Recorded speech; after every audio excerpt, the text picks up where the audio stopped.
We're less than 10 days away from the NFL draft. I don't know how many days by the time you're seeing this video, but today it is officially time to put together our edge rusher rankings for the 2025 NFL draft. So let's get right into it. So yes, today is a special day, man. I'm glad this is finally happening. We have our edge rusher rankings. Now, there isn't like a specific number that I went for here when kind of putting this together. I was just ranking players that I had notes on and players that I had did my profiles on, and I put them all together, jammed it all together just to see what would come out. And here we are. It looks crazy on my screen, but ultimately we ended up with 33 edge rushers. This is going to be 33 players that we're going to rank today. Now, the top 10, I'm going to fly through the top 10 because I actually have most of those players have their own individual video, and they've already been given final grades in those individual videos by the end of it. So unless I made some tweaks, which usually I would showcase in other player breakdown videos, for the most part, most of those we have full videos on. It makes no sense for me to overlap that again today. We have multiple other players that we haven't talked about really at all that are also on this list. Now, there's a few new additions to that top 10. There are a few players that are not included on this list that could absolutely be higher than some of the players that we have towards the bottom. Most likely, I just didn't feel as good with where I was at with the player profile to actually cement them onto this list. And I didn't want to just throw players on here that I had a few games. And I was like, all right, I feel like I have a background on them, but maybe I don't have a full conviction. I didn't want to just throw them on this list. So a couple guys I did leave off this for time purposes, but we're still at 33. So I feel great about it. That being said, let's dive right into it, man. Let's go to the craziness. And we'll start off with the top 10 first. Of course, at number one, a guy that we haven't talked about much over here, but that's Abdul Carter. Comes in at number one on the edge rankings, will likely go as a top 4 pick, could go as the number 2 pick in this year's draft. I mean, he just checks all the boxes. You could play him at off-ball backer if you wanted him to, but it's the looseness in his game. It's the ability to bend, kind of the dip move that he has on the edge. I mean, he can string together a multitude of different pass rush moves. I do think the hands could use a little bit of work, but he connects so many boxes from the critical factors and also some of the polish as a true rusher. From number 2 on, there's heavy debate on who should be here. There's a lot of going to be mixed opinions. I know my opinions are going to be much different than what other people will have on these players, but I think Abdul Carter kind of separates himself a little bit where you feel pretty comfortable at 21 years old that he's going to be the top edge in this class, at least coming into the draft. So he gets things started. Now, at number 2, the player that I have, I could put Jalen Walker here if I was considering him an edge. I grade him out as an off-ball backer, even though I think that his best spot is put him on the line and let him rush a ton. I think he actually reminds me more so of Micah Parsons. I think when I look at Carter, I love the comp to Von Miller. I think more of that than I do than a guy like Micah Parsons, but the flexibility makes sense, more the number 11, all those things. But at number 2, if I was including Jalen Walker, he would likely be in this spot because we're not. At number 2, we have Mike Green out of Marshall. Now, a lot of this, of course, where he gets drafted is going to have to do with how people feel about Mike Green, right? What happened at Virginia, him not playing at Virginia, the immediate transfer out. There was some allegations that had popped up there. You know, he kind of addressed those a little bit, I guess, towards the media side of things, but either way, teams are going to have to make their decision on that. Very well-rounded player. He reminds me of watching a cat play the edge rusher position, if that makes any sense. He is so difficult to get your hands on. He's twitchy as heck. He's got a ton of slither. He just finds a way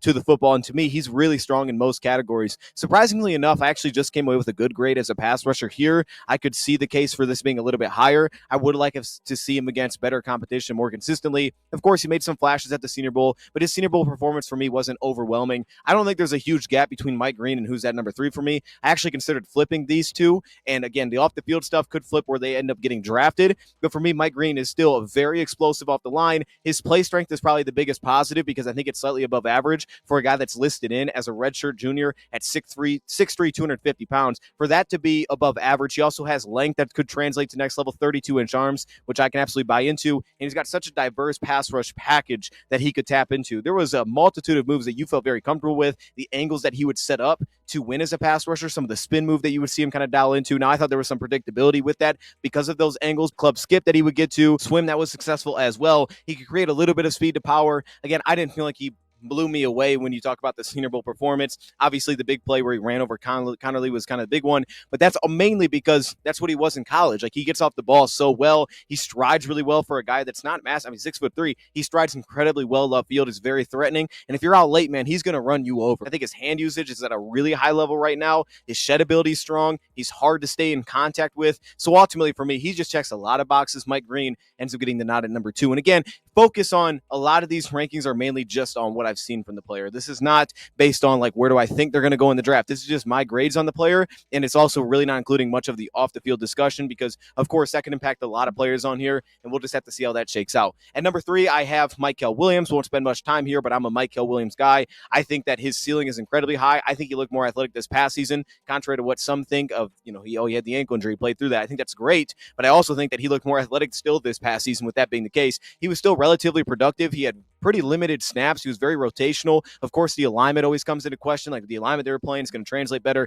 I think Mike Hill has the upside to be good in all areas. Run defense, pass rush. I think he can bring both to the table. I think the first step's a plus. He also has the length to it as well. I love the way that he plays football. He's a smart player. Michael Williams falls in at 3. Number 4, I have James Pierce, one of the better get-offs, I think, in this year's class. Size perspective, 6'5", 245, a little bit on the smaller side, but he's only a 3-year junior. Again, there will be some off-the-field things that come up with him here, but the first step, tied along with it being a good pass rusher, I feel that James Pierce, my one-liner was that I felt like he's going to be able to hit his ceiling pretty quickly. Now, I don't think he has the highest ceiling of a pass rusher in comparison to a lot of these other guys, but I think that he can get there pretty quickly. He can translate pretty quickly in the NFL. You get him good with a good coach, and I think that you can kind of dial in some of the little things that need to be cleaned up, and you can do that very quickly. I think within his rookie year, you could see a stretch like halfway through the season where he takes off, and he's incredible. He's a very smart player. He's disciplined as well. He's a really strong motor.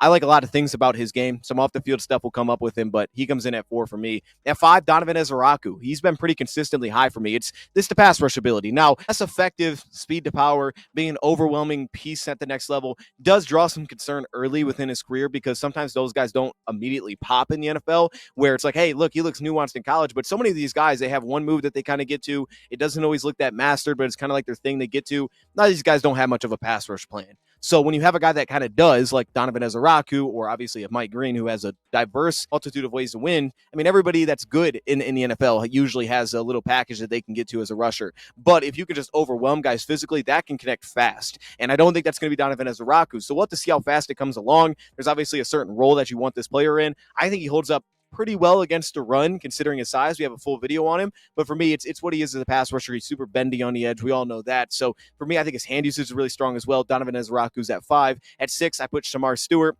A lot of questions. Where's this player going to fall? Where should he go? 4.5 sacks. That's constantly the conversation. People say that he was still incredibly productive, even though he only had 4.5 sacks. I don't completely agree with that statement. I've seen games where I just didn't feel like he was that productive. It just is what it is. It wasn't like, hey, well, he's still getting pressures. I know what a pressure is. I used to have to chart those. What a pressure looks like. There were games where I didn't feel his impact in terms of creating pressure.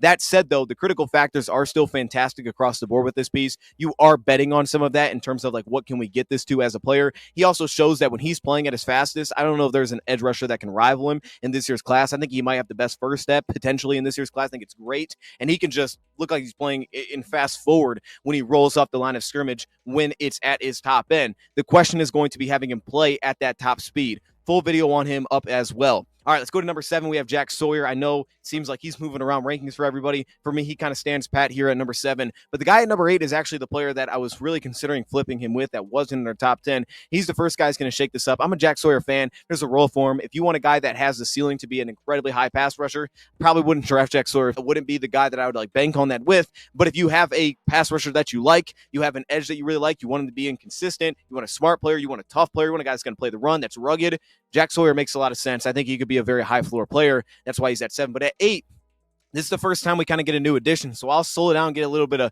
talk here. Again, first 7 guys outside of Mike Green. We've talked about all of them in videos.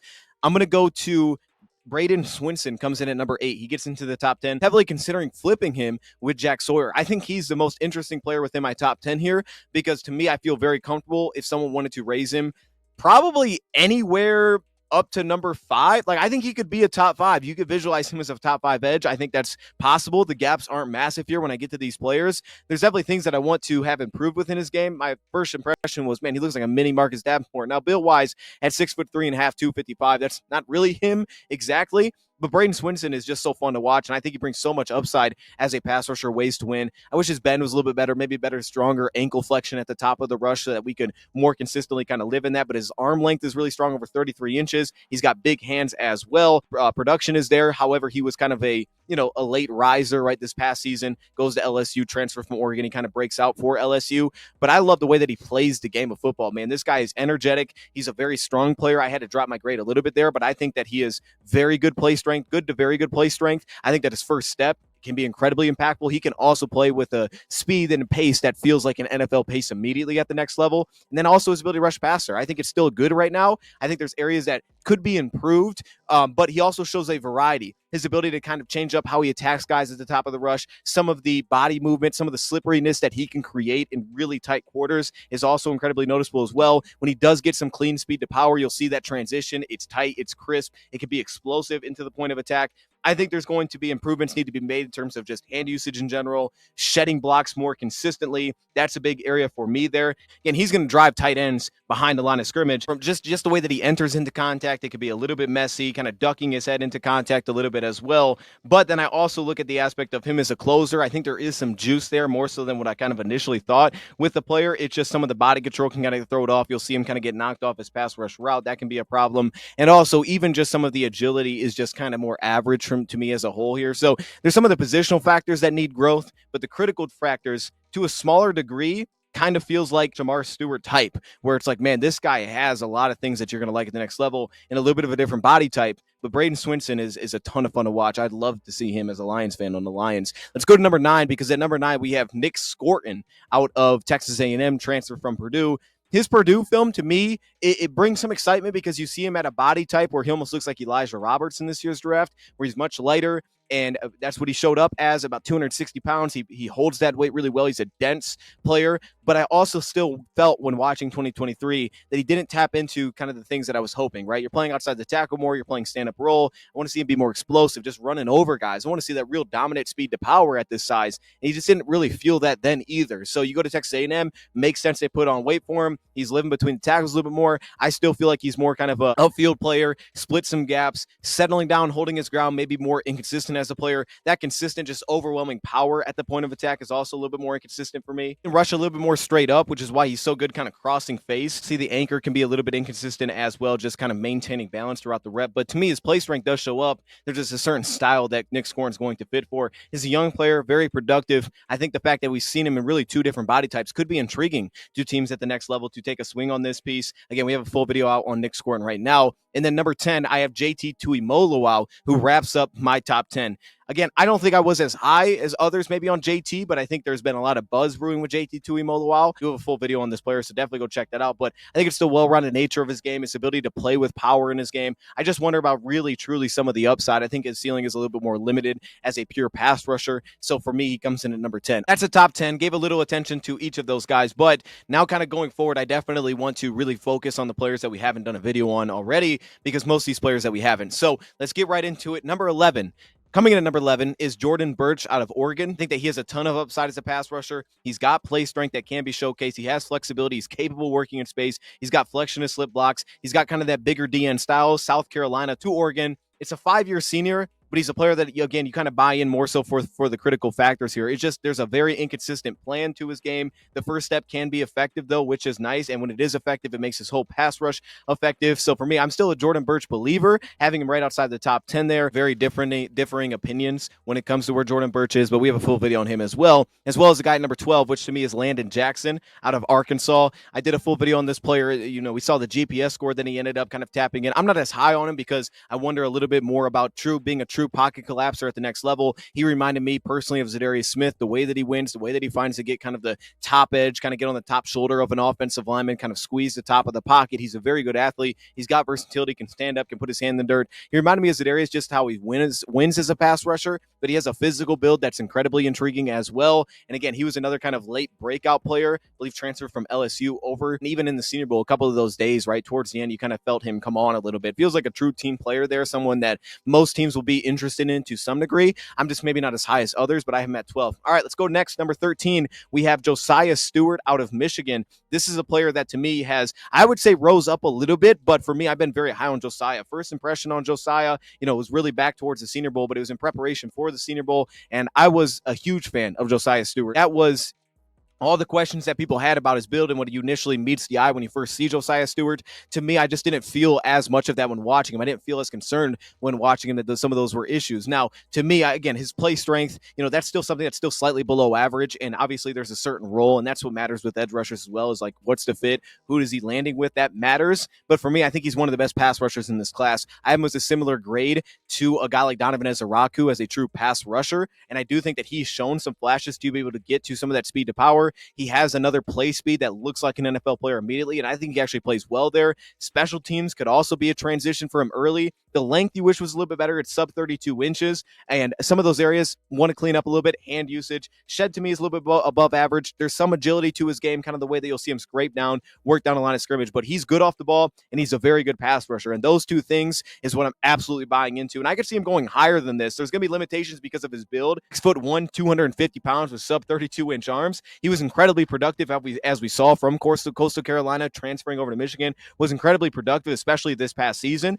But for me, ultimately, I think he's just such a good pass rusher that you can buy into. He can give you actually immediate impact, even being a little bit undersized. And I do believe that applies his length well. He gets under pads. There is some speed to power that he can create around the arc. He has a second gear that he can kind of tap into as a pass rusher. There's some smooth footwork to his game as well. There's some slant rushing success that he brings to the table as well. So for me, this is a player that, while the play strength will have some questions to his game, I still think he creates a pretty strong base. He does duck his head too much into contact, which I don't like, where he can't see what's happening, and it just leads to inconsistencies in terms of being able to shed as well. His bull rush can be a little bit condensed. Some of the measurables just aren't there, but I'm a big fan of Josiah Stewart. That moves me on to Kyle Kennard out of South Carolina, who we've also done a full video on, one of our first full videos here. Kyle Kennard can also really get off the ball. It's some of the more positional areas that I'm a touch lower on this player. Of course, for me, the play strength was also a real concern with me with his game as well, but this is kind of where that bucket is. Kyle Kennard, there's going to be like some concerns like Josiah Stewart, which is like, okay, the full well-roundedness of the package here, but what he does well, he does pretty darn well. I just think Josiah does it at a slightly higher level, especially as a pass rusher, and he kind of minimizes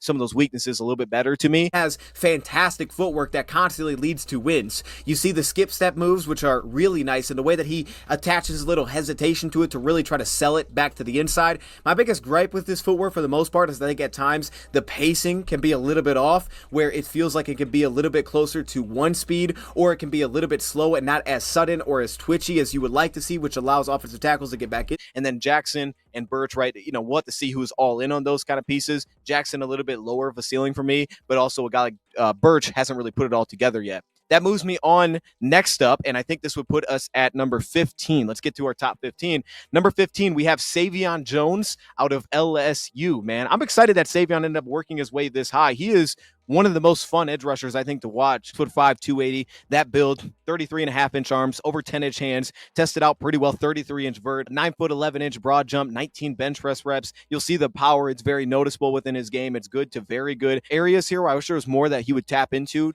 based on his build that you would expect, but he also plays with some of the body control, some of the footwork that you wouldn't expect for a guy at his size, which makes him so unique. Like the speed to power bend to me is definitely inconsistent, but there's a quickness through his hips. There's a controlled balance. You kind of see it when he's working through his punches as a pass rusher. Looseness to his game. He can kind of sway around traffic. A little bit misplaced with his plan at the top of the rush, specifically his inside wins that don't pop as much for me there either when the opportunity presents itself. I think he gets off the ball pretty well as well. Be a little bit heavy out of kind of that three-point stance when he has his hand in the dirt. But ultimately, man, when you think about his ability to play behind the line of scrimmage, you think about some of the juice that he can create off the ball, and then also even some of the positional things that he does well. I think he's good in terms of shedding blocks. As of now, he has to bend, kind of settle down, just build different. I mean, he is like running into a wall when you talk about some of these tight ends that have to deal with him. And I think if you put him on a tight end consistently, he's going to dominate that matchup at the NFL level. I don't think he's going to have any problem with that. So for me, it gets me excited because I think if you dial him in as a strong side defensive end, you want to kind of tap into more of the full picture of what he could be as a rusher. I think no doubt,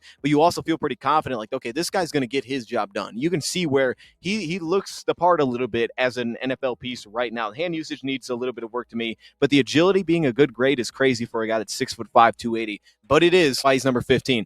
All right, that moves us on to I would say our next tier here, and we get things started off with the guy that we've also done a full breakdown video. Definitely go check that one out. Princely Umanyan. My concern was very clearly his hand usage. Obviously, he's another pretty bendy athlete as a pass rusher. If you want upside purely as a pass rusher, he might be one of your top edge rushers in this year's class. Like, he could be one of your top handful of edge rushers that are, you just like him more because of that upside. But for a well-rounded three-down player, there's going to be development that's needed. But the motor, which I think is slightly above average because he'll pursue plays, but I think his motor tends to pull back, say if it's slide protection or run to pass transition. This is where things get interesting. Most of these players, I think all of these players, we haven't actually done a video on yet. So let's really dive into these guys because I don't think we've done a video on any of them. Maybe they're thrown into some sort of mock draft at one point, but that gets us started. Let's go to the SEC. We're going to go to Q Robinson or Quandarius Robinson out of Alabama, who, man, I am so excited about the next level. I think you could visualize him as an off ball. He did that. He kind of played in kind of that spy role, played a little bit underneath.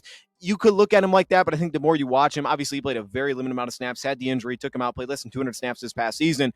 But the traits that he carries are so intriguing at the next level. So intriguing. He's 6'5", 240 pounds. That's, of course, a specific team that has to buy into that. But he's got over 33-inch arms. Oh, it was an elbow injury. Sorry, I said ankle. It was an elbow injury. Over 33-inch arms, which I love. 24% pass rush win rate, which in a very limited amount of sample size, you see the flashes, who he wins against. He's winning against the best competition, but truly you can find the reps. I can watch him get a crossover win against Will Campbell this past season. I can watch him beat some of the best tackles in the SEC and find those examples. It's just obviously getting more snaps to the player, trying to figure out what the best spot is. But the traits that he connects with in terms of his build and his athleticism, the first step is one of the stronger ones in this class. He's very good off the ball. He's aggressive, in his first two steps. He's aggressive out of his stance. He has kind of the lateral slide speed, which is going to allow him to work up and down the line of scrimmage, kind of deal with different run schemes that are thrown at him specifically. He really launches into that second stride. He's got some closing speed. You'll see him in space, run down guys, get his arms up in coverage. And then in coverage as well, I also trust him in coverage as of now, right? He squeezes kind of level one routes underneath. He plays with some bend in space, some control in space. His transition burst is super noticeable. When you see him like open his hips and move laterally,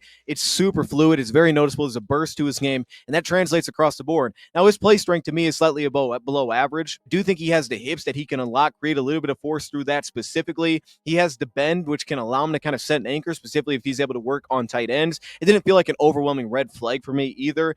He can split gaps, create some momentum, and it's really tough to stop him when he gets through those gaps. Usually I'll find that with guys like Elijah Roberts, who we're going to get to here, who's like much bigger. He's like 40 pounds more. Not with the Q Robinsons, but ultimately here we are. And then as a pass rusher, to me, even though I saw those flashes against the best tackles, I still think he's only slightly above average in this category. I didn't go all out in this category because I don't think there's multiple areas. There needs to be a lot more diversity. I don't think he's really built to kind of live as a power rusher. Obviously, you see that within kind of his lower body. He's not super thick within the lower body specifically there either. How is he going to be jump sets? How he's not going to be punched early on reps, which kind of throws off everything. His wide pass rush entry could be a problem as well. Just how he enters into contact, kind of setting himself up. He'll lose a little bit of control when he's trying to work through bend, but he's got the looseness there. He's suddenness. He's got a ton of juice that can really force guys to overset. He's got the urgency as a rusher. There's a little more dip, in his game where he'd really sink under some of those strikes from offensive tackles. But outside of that specifically, like he's got some strength to his game. His feet don't stop. His shed ability is also a plus. Q Robinson is going to be a ton of fun to see where he ends up going because it's such a limited sample size. But that sample size, man, that gives you a lot of things that you can be intrigued about. David Walker out of Central Arkansas. So now we go to the small school player that was incredibly productive this past season in David Walker. And this is a player where things kind of get jammed up, be honest. Like I think things get kind of jammed up. These all feel like to me day 3 picks, but they could be on the higher end of day 3. Now, one player in here I don't know that's actually going to go day 3. I think there's a lot more buzz around him than what I have on the player, but this could be back end of day 2, early day 3 is where I think some of these guys could kind of fall in, but probably more so day 3 for me across the board, just based on some of the grades that I have. But we've seen it before, depending on what position that you feel like you need. At 6'3", 260 pounds, he's much more stout in his build, right? And that shows up. You see that power within his game. You see the play strength, which is probably the biggest thing here. He's got sub 32-inch arms, similarly as well to a couple of the other guys that we've talked about. And the speed to power buildup to me is a little bit of a problem, but he fires his feet through those bull rush opportunities. He has a jolting upper body on contact. He plays with plus leverage when he's trying to work and hold his ground. Some of that's just kind of natural. We've had those guys over the last few years that are like, 6'1", 6 foot, and it's like, all right, naturally they're kind of just working under pads all the times. I do think that he brings that, but it's not a massive concern at 6'1". It's not like he's tiny, but he is lower to the ground for sure. His pass rush for me is a plus within his game. I think those two areas are what's going to kind of hold him up when we get to the draft process specifically, but those are two good things to buy into, that at least it's above average as of right now. He can really win through the ankles at the top of the rush, which not many pass rushers have that true ability. Deep end as well to really collapse a pocket. He's sudden when he's working through oversets. There's a suddenness to his game. It's just that the body control is a little bit hit and miss. The footwork can be a little bit hit and miss, or so average, kind of getting off the ball. And I wish that was a little bit higher considering his size. I wish he felt more explosive off the ball. And if that was the case, I maybe would have him a little bit higher specifically. But he was productive. And to me, I still think a lot of things are also still based on traits. And at very least, while his traits aren't elite, they're for the most part plus. This is where we go to a school that we've talked about not yet, and that's going to be Ashton Gelati. If I'm saying any of these names wrong, by the way, I do apologize. Out of Louisville, I don't hear the names when I'm watching, but 6'3", 264 pounds. To me, he reminded me, he had a similar build of Tuli Pelotu when I watched him, and I also think that his play style reminded me of a Jonah Ellis, coming about a couple years ago out of Denver, that got drafted by Denver. He's also one of these guys with a sub-7 second 3-cone drill, which you don't get a ton of for this position. So I like the build that he have. Athletically, he tested out really well, 36-inch vertical, 10-foot broad jump. Like, he tested out really well in a lot of areas. It's just, for me, I'm much more closer to the average line, a lot of characteristics that he brings to the table, but still pretty strong in some of the key categories. And I don't have any real concerns with the player. I think he's relatively well-rounded right now. I think he's got adequate first-step twitch to his game. His lower body can get going a little bit. I think he's got above-average explosiveness as just terms of being an athlete in general. We see that through some of the testing. I think he's just an average rusher right now. Don't think there's a lot of shake at the top of the rush. I think because of that, there's some real limited creativity when you watch him, just creativity to find angles, find ways to open up offensive tackles, specifically play a little bit faster at times. Sometimes I watch his play speed and don't feel like it looks like an NFL player. I think he's got to speed up. Like, certain guys can play at their own pace. I think he does need to speed up, though, his pace a little bit more. There is some stiffness, I think, at times that'll flash when trying to drop his weight as well. But ultimately, there's some strength in the core. There's some real body control for him as well. Play with some real leverage as the rep kind of unfolds, getting an edge, finding ways to kind of pry things open. And then for me, my strongest trait was actually the agility that he carried. You could see that by the testing score, but I think he's a smooth glider. I think you can have him rushing from multiple different alignments. You work him in short area spaces, he's going to be effective. He's got efficiency kind of when working through those strides as a movement piece. And I think he's just more average at kind of getting off blocks and utilizing his hands as of now. I don't think he has a ton of explosion on that first contact, a ton of pop that you feel within his game. But I do feel ready hands, and I also see that punch club move that could be a little bit effective. There's a punch swipe. He does a nice job of kind of tying those two things together, specifically whatever the initial punch kind of works off of. I think he's more of like a 4-3 DM, but he could also stand up and play outside linebacker because he has the fluidity to do it. And then we go to a guy that's, man, he seemed like he's been on just a massive rise, at least for fan side of things. Obviously, it's different in the draft rooms, but that's going to be Oluwafemi Oladejo out of UCLA, 6'3", just under 260 pounds. Here's the thing here. It's about fit.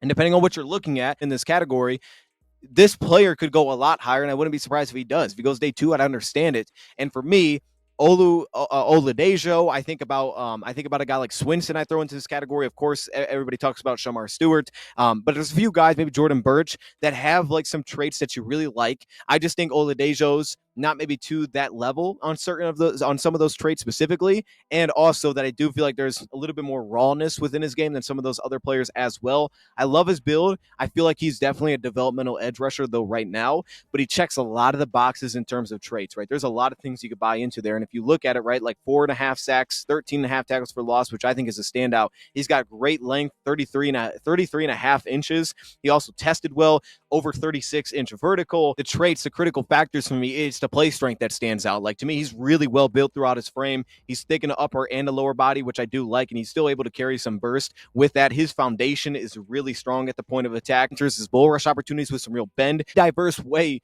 multitude of ways to win as a pass rusher. Now, for me, I'm not as high on terms of the first step that he brings, or really as a pass rusher. I think his first step is a little bit closer to average, and I do think that as a pass rusher, he's more average right now. That's where I think the development needs to come into play, and to me, that's okay. Like, I think that he gets a little bit linear, loses momentum at times as a rusher. I don't think his setup makes a ton of sense always as a rusher either. His path to the quarterback and his angles to the quarterback don't seem as consistent. Sometimes I don't feel like there's always a plan onto entry points as a pass rusher. He just stalls too early. His slither isn't always fantastic either. Even though I don't always love the rush plan, I do feel like once he gets to the top of the rush, there's success. There's a feel to kind of create angles. There's a feel to kind of get an edge at the top of the rush. There's just some false movement within his game. A lot of things that I think he dialed in there. Then you get to even even some of the more thing, like agility to me is slightly below average.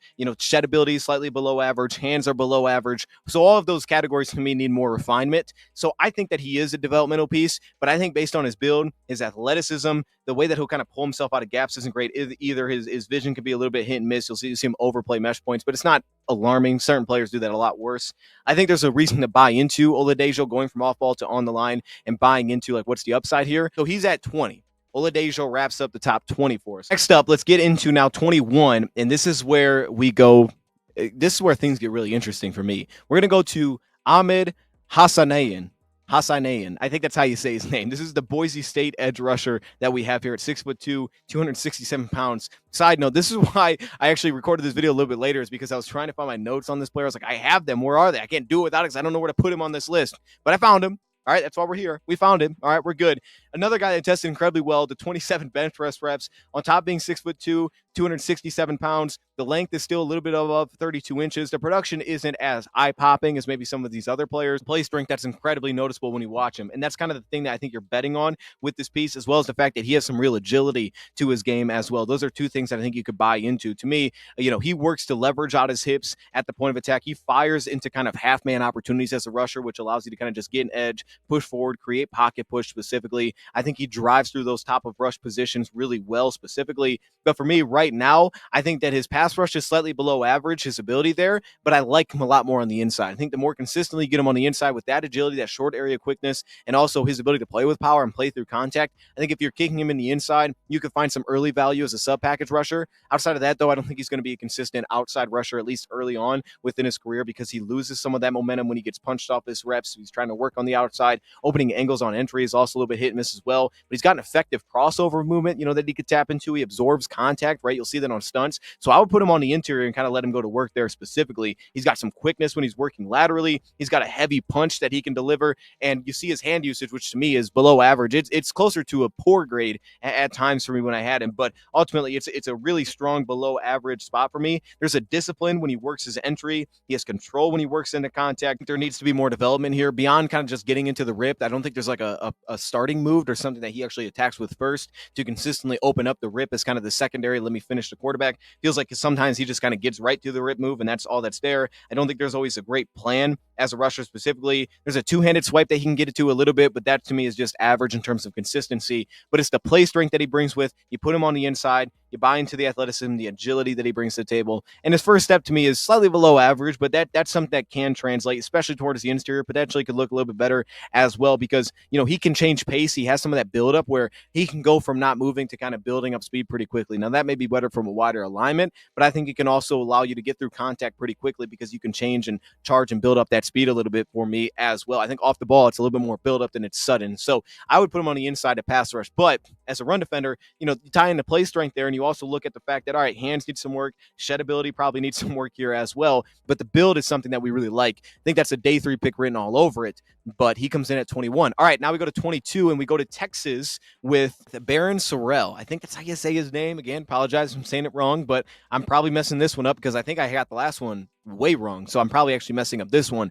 So Baron Sorrell comes in at number 22 on our list out of Texas. Just over 32-inch arms, just over 9-inch hands. Nothing's going to pop there. His testing scores are fine as well. The 28 bench press rest probably the biggest thing that I dive into there. He's typically kind of working inside an offensive tackle or playing that forward technique. So think about these Georgia guys, and I think you could throw similarities there to him as well. It's like, hey, but look at his alignment. Look where he has to play from. And I remember first impression was like, man, this guy's got some technician to his game specifically. Play strength pops. You'll see in his upper body. He's got the strength to really disengage from offensive tackle punches, which you don't always see consistently. Hands to get there, but you don't always see the ability to get guys off of him. He plays with some of that upper body power. He plays with good hand usage as a whole, and I think he had to lean into that because of his alignment. He's constantly getting his hands on guys quickly. He's got to try to bend and turn the corner, and I think that you'll see the ability to kind of roll his hips a little bit, the ability to kind of get an edge, and then be able to create some walk back opportunities was noticeable. He had the little push-pull that he could get to quickly, kind of had the long arm that he could work into a chop move. To me, I thought his hand usage was good. I think that's the thing you buy into. But ultimately, to me, his play strength was just closer to average, right? Maybe even a little bit below average at times, but closer to average.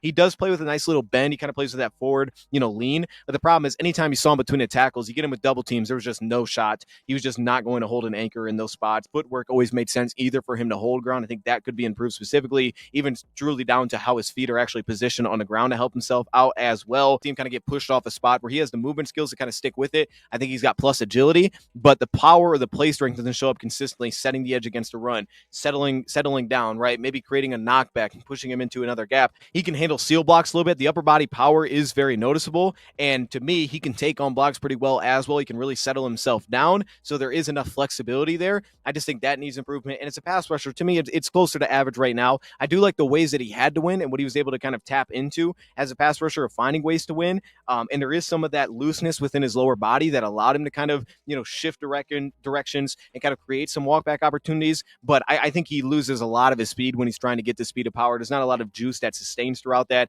To me, the dip that's lacking within his game allows for second-hand opportunities, which can be a problem, especially when you're working on the outside more consistently. But I do like him working on the outside more consistently than actually working on the inside. The ball, to me, is also average. Like, all the critical factors are pretty much kind of middling across the board for me. That will concern some teams on upside here. There's a ton of juice off the line, but he is pretty quick with his 2 feet off the ball, kind of dealing with wide zone setup specifically. He used that first step in a meaningful way. Like, he really plays through it because of his alignment, where it's like, all right, do I want to press the tackle, play off that, try to get an angle? Like, so he was very meaningful with what he did. I think he was more technically sound in some of these areas, but he didn't feel overly explosive. He did have some nice vision that I did like, and he was able to sustain that through blocks as well. So I think that he could be you could look at him as a higher floor player. It's just, where are we getting to ceiling wise here? What's his best spot? He comes in next, right behind our Boise State guy. All right, let's move on. We're going to go to Tyler Barron out of Miami. Tyler Barron, man, this was a late riser for me as Tyler Barron, but I think he grew on me a ton as I watched him, and I do feel like if there's one guy that I feel like I may just have too high, it's going to be Tyler Barron out of all of this. And that's because I really like the way that he does win. I think he's slightly above average as a rusher, which at this point in the draft is going to be hard to find. I think he could still have that conversation. He also has a typical build with really good athleticism, 6'5", 258, tested pretty darn well.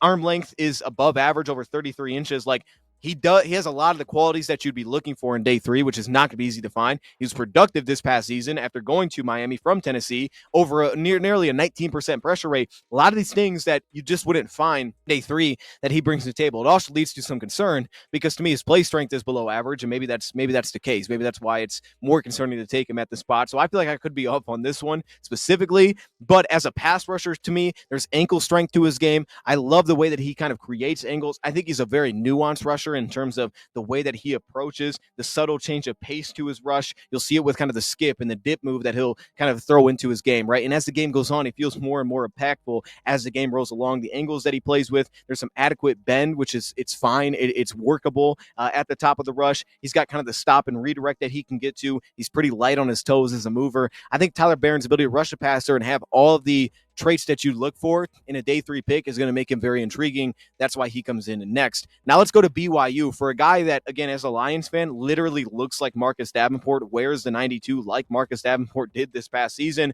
And that's going to be our guy, Tyler Batty. It could be Beatty. I think it's Tyler Batty, though, out of BYU, 6'6", 270, 33 and 1/8 inch arms, 27 bench press reps. Now, the timing wasn't as great, closer to a 4.8 40. The 3-cone was fine at a 7.21. I think he's a strong side defensive end. He's a true downhill player, and he reminded me the most of Davenport because he looks like Davenport running around on the field, just, of course, not to that extent, but that's what he looks like as a player. I think his first step is above average here, and I do think that his play strength and pass rush is what's going to hold him back a little bit because in both those areas, I have him below average. I think he's below average rusher. I think he's below average play strength. And I think it's some of the positional factors, while you can buy into like, okay, this is going to be at a serviceable level immediately, that's just trying to fight on to make a roster at that point. And I think he'll have enough there to get on a roster if you're allowing him to work as a downhill player, maybe a guy that sees some snaps potentially, maybe not. He's just smooth within the way that he moves. He's smooth within his footwork, right? There's a forward lean where he'll kind of just lean on offensive linemen, create that downhill force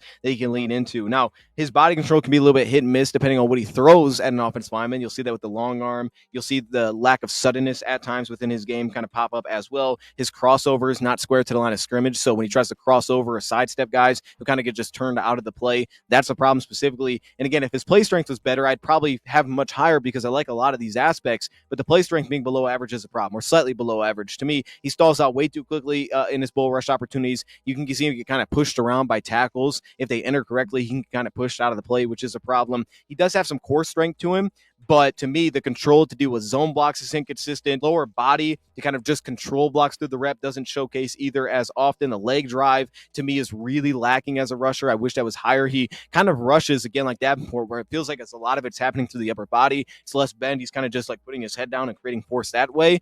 But the concern there is I don't think he's creating much force from the ground. And that concern is real because he's not overly powerful. He can get off blocks a little bit. He's got a very high motor that's constantly a hot motor that just finds the football, finds work alongside defense end. That's what you're going to be looking for. You can work him as a penetrator, has a feel for kind of getting and finding creases. He understands how to get to break points, can handle single blocks occasionally. You'll see some success there. There's a nice punch and release that can really create some space at a sufficient level. So I think he has enough qualities to definitely make a team and potentially get some snaps year one, and his build and athleticism help him out. That moves us on to the SMU product, and that's Elijah Roberts. Elijah Roberts out of SMU, who to me is built like, if you watch Nick Scorton in 2023, that's what he looks like, 6'3", 285. Obviously putting at a much higher weight, but that's kind of what he looks like a little bit. He's a big DN. I wouldn't put him in stand-up situations a ton there, but I do think his agility is a plus. I do like, though, is I feel like there's a little more crispness to the way that he rushes as a pass rusher specifically here. Like there's a powerful stop and start that's effective through the rush rep.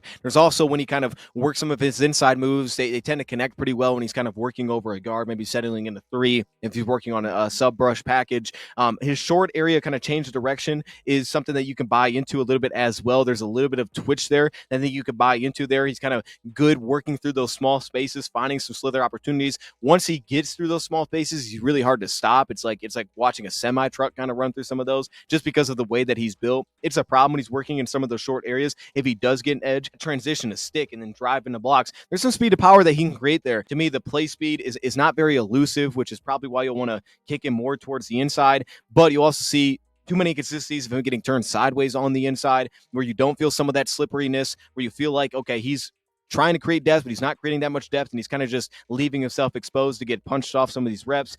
There's false movement when he's working at the top of his rush. Sometimes I don't always feel like there's enough aggression, when he's pressing offensive linemen to actually create opportunities for himself. And to me, the first step doesn't help him here either, because I think that's also slightly below average. There's some lateral twitch. You'll see his ability to work down the line of scrimmage, right? He can kind of work down the line. It looks like he's really working hard to do it, but he can.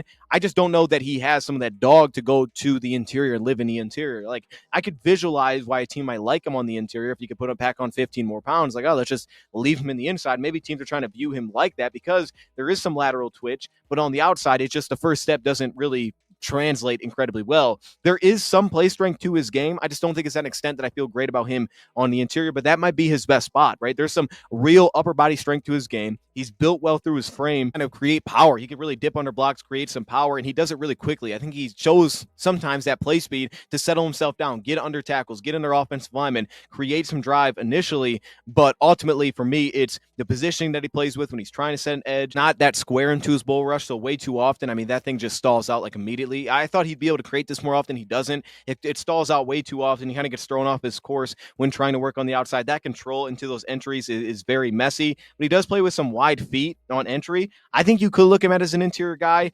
Shed ability is below average for me as well. The hands are okay. Do like here on the edge is when he kind of connects both hands to kind of the club move, and it does find some effectiveness, and he really works to kind of clear out offensive linemen and get guys off him so that he can find an opportunity to get to the quarterback. There's some heaviness within his two-handed punches as well. There's some twitch within his swipe moves. I think the interior could be a spot for him. It's just right now I don't know that he's overwhelmingly power enough or maybe even tough enough from what we've seen to live there, but we'll see. At least sub package, that might be a spot. For some reason, I went through this and just skipped completely over Diggs, but I don't want to do that. So I want to throw this in here really quickly just to give a quick little outline of Diggs out of Syracuse, who is a 6'4", 257-pound linebacker / edge rusher, really long arms, 33.5 inches, tested out really well in terms of the 40, the 4.57 40, big hands. I think this is going to be a piece that teams are going to look at as a flexible piece. He played some off ball with Syracuse, kind of playing like a spiral underneath, didn't do much zone dropping in terms of creating much depth. I don't know how much you trust him in man coverage assignments either. The agility for me was below average, but where I think he's at his best is that he can shed blocks. I think that's slightly above average. It's one of my strongest grades that I actually gave to any characteristic of his game, but it's also the fact that when you watch the football intelligence, that's what stands out. He's a smart player. He recognized run schemes, recognized offensive line schemes quickly, positioned himself really well, plays with that high energy closing ability, some really good length to his game. He's got all the measurables to be essentially like a Sam linebacker at the next level, and I think that's what Diggs is going to do. Now, as a pass rusher, it's a little bit slightly below average here for me, but he does have that interior flexibility, which can open up some upside. There's some body control, some stop-start to his game, a little bit of change of pace that he can tap into. So I think he can work inside or outside. There's a little bit of bend in the upper body to kind of make it a little bit difficult to get touched, but his angles are inconsistent. There's multiple issues that I have here. Speed to power as well isn't always that consistent. So I view him as a linebacker, kind of a sandbacker at the next level. That moves us on to Jared Ivey out of Ole Miss. I'm pretty sure I have him much lower than most others here. The 23-year-old prospect at 6'6", 275 pounds, kind of played as a head-up player with Ole Miss. 33.5-inch arms, which is good. I like the measurables for this player. To me, he just doesn't play strong enough. Like, that's the big thing here. I think it's closer to a poor grade. It's very below average. It's not in a good spot that I buy into right now. I think that there is a powerful lockout that he can kind of get to, and he can kind of keep his base wide and position his feet relatively well. With the thin lower body that he has, the speed to power, which doesn't feel that impactful consistently, punches that he throws that don't really land that heavily. I just don't think he plays with enough power, especially for a guy at his size, for me to really buy into it. I think he's an average pass rusher, which is something that could be interesting. He's got a little bit of nuance to his game. He kind of quickly gets skinny around blocks, right? Makes himself a little bit difficult to connect with. He can really sell an upfield push. There's some discipline. You'll watch him within his eyes. There's some discipline to his rushing nature, which can open up opportunities for him to win. He's got kind of the inside club skip move, which is very smooth when he's able to tap into that. There's some swivel. There's some real body control to his game that can allow for some success on the inside.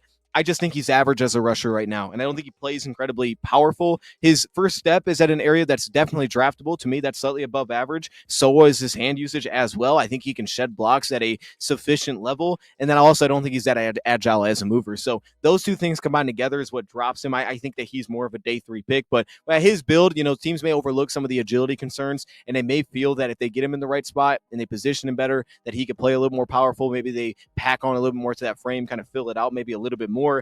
Because he does have some explosiveness at times that will flash. He's kind of pulling over the top of guys to get to the ball carrier when there is some suddenness and some short spaces as a run defender. But he gets stuck on pin blocks too often in terms of shedding blocks. I think the hand usage may be the thing that you like here, is that there's at least some variety to it, right? The timing, there can be some explosion into entry. There might be enough here, I think, for a team to buy into. I just don't see him as a day 2 pick whatsoever. That moves us on to a guy that could be more of an interior piece at next level. The last 6 players that we're going to roll through here to kind of wrap this thing up, and a lot of these were really tight to me, but I think this is kind of where the next group starts for me, and we go to Tyron Ingram Dawkins.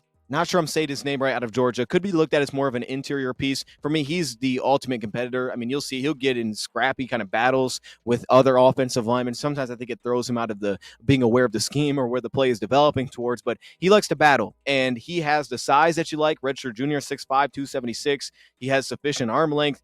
His first step is also super noticeable. Like, he can really get off the ball, which can make him incredibly impactful at his best when he's working more on the interior. Specifically, I think he's good off the ball, and that can show up even more because there's a lateral first step that he can get to, but there's some scrape ability there as well. He can really attack polars. So if a polar leaves, that opening creates itself. He can attack those. He can find ways, and a lot of these guys down here don't have this kind of grade for me with that ability to really get off the ball. I think he's a little bit more tunnel vision, which is a problem against the run specifically, but he works to keep his pads down throughout the rep. The issue is across the board, I just don't really have any other grades that I'm reliant on here. Outside of, I think he's got some hand usage that you can buy into that's adequate. He's got two-handed combos. Everything kind of strings together with him. There's a punch club move. Everything kind of strings together. Some heaviness that he can create through the hands, right? Really specifically throughout the upper body. A bit wide at times for me, but it's really those two categories. Agility can flash a little bit because some of that lateral movement skills is noticeable. His 3 cones, the 7.28 drill was 7.28, but his play strength to me is below average. I think he's closer to a poor pass rusher that I wonder if it's going to connect at the next level. I think there can be flash plays, and maybe that's all you really need to really land with the team, and I think that's capable. And he has some of the movements, body control, the movement skills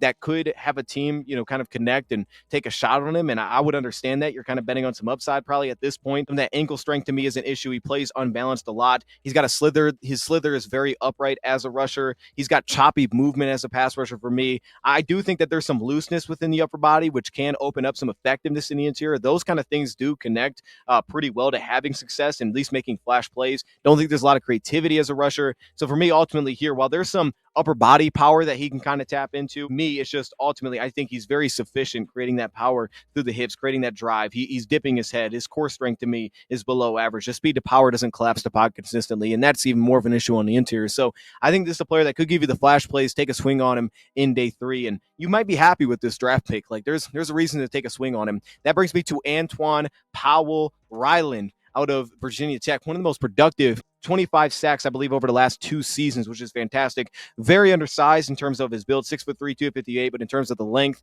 that's not great. But he tested out pretty well, showed some explosiveness, which you also want to buy into here as well. And he aligned everywhere for Virginia Tech's defense. You kind of just found spots for him to find ways to win. And I do think that he's one of these players that could have a really strong preseason. He feels like a guy that has enough creativity, enough nuance, enough timing. There's a powerful punch combo that he can kind of get to as a rusher. There's a two-handed nature to his game. This is a player that I actually think is a really solid player. Yeah, I'm just not sure what the upside is actually going to tap into here, but I would feel pretty comfortable if you said Powell Ryland could stick on a team's roster towards the bottom of the roster, but stick on the roster maybe throughout his rookie deal. You said, give me a day 3 pick that you feel very comfortable with that. Powell Ryland would probably be one of my players I'd be most comfortable with. He makes his length work a lot better than what his length actually measures out to be, and I was surprised by seeing that number when I had went through it. To me, the spin isn't always great, but there's a little in and out crossover that he can create. Like he knows how he wins. He's got good vision to the ball. He's pretty slippery within the upper body. There's some instinctiveness to him as a pass rusher. He's strong on his entry. He plays with some power in his hips. His first step is okay as well. He's pretty fast feet off the ball. He's got some suddenness. This is a player that I would bet on that could stick on a roster if he was drafted on day 3, which I think he will be. But he's also the player that one of these later picks that wouldn't surprise me if they got shot up. Ingram Dawkins, I think, would make sense to take a swing on. But if a guy goes much higher in this bottom grouping, I would say it's Powell Ryland because he's productive and he can win. I just wonder about that fit at the next level. Then we go to RJ Oben out of Notre Dame. And RJ Oben, again, he had to kind of grow on me a little bit to even get to this spot, which I guess is a little bit of a concern. I thought that he was better as the season went to the end. Like I thought as the season went on, obviously you get some extra games there. I thought he played better as the season went on. The later in the season that I watched him, the more I thought, okay, there's more efficiency to his game. He's a high energy player, which he's fine off the ball, but he has a little bit of play strength. He's got some strength in the core. He's got some power in his hips, and he also has some body control, which allows him to win. He can kind of settle himself down at the top of rush, allow guys to overset, work off that. He's very long limbed, so he's not as fluid as a rusher. His change direction in space also a little bit of an issue as well. His hands are inconsistent. They play a little bit too high sometimes on entry for me, but he's got some length that he carries as well. I think RJ Oben feels like more of a practice squad piece for me, but he's also a guy that as the season went on got better, feels very developmental with limitations tapped alongside of that. We'll see where a team feels like they can get it to, but ultimately I liked how he ended the season, and if you told me that you were higher on him than I am, that's very fair. That moves me now to Downs out of Oklahoma. One of these just tough guys, man. And I like these kind of guys towards the end. UDFA's potentially 6'3", 269 pounds, 32 bench press reps. That was the most at the combine. Ran the 4.7 40, 5.3 cone, which isn't great. This is a tough guy, man. Now, I wish his run stop rate was higher based on the way that he plays, but his pass rush win rate's right there in kind of the same market as a guy like RJ Oben is. And for him, dealing with his back spasms that he had dealt with, very agile as a player, plays incredibly powerful at the point of attack. That's super noticeable. I mean, you'll see it on. I liked him a lot for the Lions because he's got shock in his hips, right? He also is very tough. He's got the character that's going to back it up. He's leveraged on entry, which is some of it's natural because he's not the tallest guy, but especially for where he lines. But ultimately, like he's pretty quick off the ball. There's going to be real upside concerns here. How much can we get to? Where can we get to with his length? But remember, this is a 4-star recruit coming out of high school. I think that Ethan Downs specifically is probably a really good fit for an undrafted free agent, but a guy that could surprise and make somebody's roster because you're going to love him in camp. That moves me on to a guy that I'm really sad that ended up here for me. I really hate that this happened because coming into the year, I was very excited for this player, and that's Rucker out of North Carolina, 6'1", 255 pounds. The length isn't bad. It's kind of a weird spot for him because I like Downs. I like betting on that player. Rucker, I'm more concerned about betting on, but I don't think that he's like not talented. I think he's still a talented player. And I think even this year, last year we saw he was talented. The year before he was ridiculously productive. He's a very talented piece that, his first step, it's an issue because he doesn't create a lot of strides. He's lower to the ground. He looks smaller. He looks like an outside linebacker. And the issue that I have is I'm concerned about how he's going to translate even with dealing with tight ends consistently. I don't think that he's very powerful. I think he's below average in terms of play strength that he actually brings to the table specifically there. But he squares up offensive linemen, works down the line of scrimmage square to the ball. He does a lot of the little things right to give himself an opportunity. He rolls his legs through contact, kind of creates that walk back, tries to. He's a powerful finisher, doesn't miss a lot of tackles. And as a pass rusher, I think that he's an average pass rusher. Some sufficient control to his game. Again, there's some limitations how he's going to win. He'll get swallowed out of some plays, but he could change pace a little bit. There's some angles that he can kind of create to find some success as a rusher. His ankle strength is noticeable as well. He can kind of flatten the edge a little bit, play low to the ground because of that. And he's got some hand usage that I like. I mean, his length to me is a plus, which obviously it is for a guy that's on a smaller stature. He's got some timing within kind of the club move that he'll get to. There's an aggressiveness on his entry. There's some suddenness with his hands. He's got fast hands. Rucker, I just don't know if he's going to be able to actually translate to the next level. And his critical factors to me, for the most part, are below average to average as a pass rusher. I think he's an average pass rusher. If you just told me he could rush the passer, I think he'd make some plays for you. I don't know if the full package is there, though, to stick around long-term for a team, but I'm rooting for him because I think he's very talented, and we saw there's a reason he was so productive. Maybe this is a guy that shocks us and goes even higher. And then, of course, there's no better player to wrap up with than one Johnny Walker out of Missouri to put a stamp on the top 33, as we're calling it, even though it's not. I left some guys out. But the top 33, Johnny Walker Jr. out of Missouri. Hey, Johnny Walker Jr. was productive this past season, right? About over a 15% pass rush rate, over a 5% run stop rate. And your first glance of him may be like, hold up, Johnny Walker can get after it. He's got the length. He's got the hand usage. He's undersized, 6'2.5", 245, but he looks really slim as a player. And while you feel like, okay, he's doing actually a pretty good job of minimizing that, and he's playing to his strengths, he's finding a way to create power, even though he's very undersized. The more you watch, the more I think you get a little bit concerned about how this is actually going to work. I think his play strength is in a very concerning spot at the next level. He definitely has a ton of knee bend. I also don't think he always plays with some of just the nasty mindset that he's going to have to overcome some of the deficiencies here. Very disciplined. Hey, let me get square. Let me get in a spot where I can handle this. And the more consistently you have him on tight ends, you can find some success there. But I want to see more of that dog within his game, right? Fighting through pin blocks. I want to see a little bit more of that, where I'd really buy into kind of the play strength here, because he'll stall out. He'll get pushed off his reps. As a pass rusher, I think he's also below average, but there is some looseness within his game. He can create some real dip. There is a little bit of twitch, even though I don't think the first step is outstanding. There is some twitch within his game. He can create some space. I don't think he'll be afforded that as often at the next level against more athletic offensive tackles, but like we saw against Bama, he went to work a little bit. He had some really good reps in there, and then he kind of stall out for long periods of times. We would see that, but to me, there is ways that he can create space. There's ways that he can win. There's a twitch to it, but the plant and drive isn't there. He's too choppy at the top of his rush. There's way too many false steps where he's just not doing anything. His contact balance is a little bit of a problem as well when you get to his bend, where he just can't stay on the path if he has any sort of contact, it feels like. Johnny Walker's in a weird spot because, again, the critical factors are just too low for me. I think positionally he does some things well. I don't think his hand usage is bad, and I think he can shed blocks. I really do think he can. I mean, sometimes he'll struggle to kind of get over blocks or reset back over top of blocks, but he can get off of blocks. He quickly centers tight ends. There's a discipline to it. There's some slither. There's a sufficient lockout. At times you'll see him create lockout on tackles. You're like, man, that looks really good. But it's way more of flashes than anything. But it's really just the fact that he needs to be stronger. He needs to play stronger. And at the same time, he's not a elite rusher or a very good rusher or even an average rusher for me right now, where I would be not surprised that he went round 7. Like I could see like someone taking a flyer on him because he's that athletic and he has had wins and he's had production. He had 10 sacks this last season, 34 hurries against the SEC. But at the same time, I also am just I don't know about the upside here, man. The critical factors are just too low for me. But he can get off the ball a little bit. So he wraps up our list.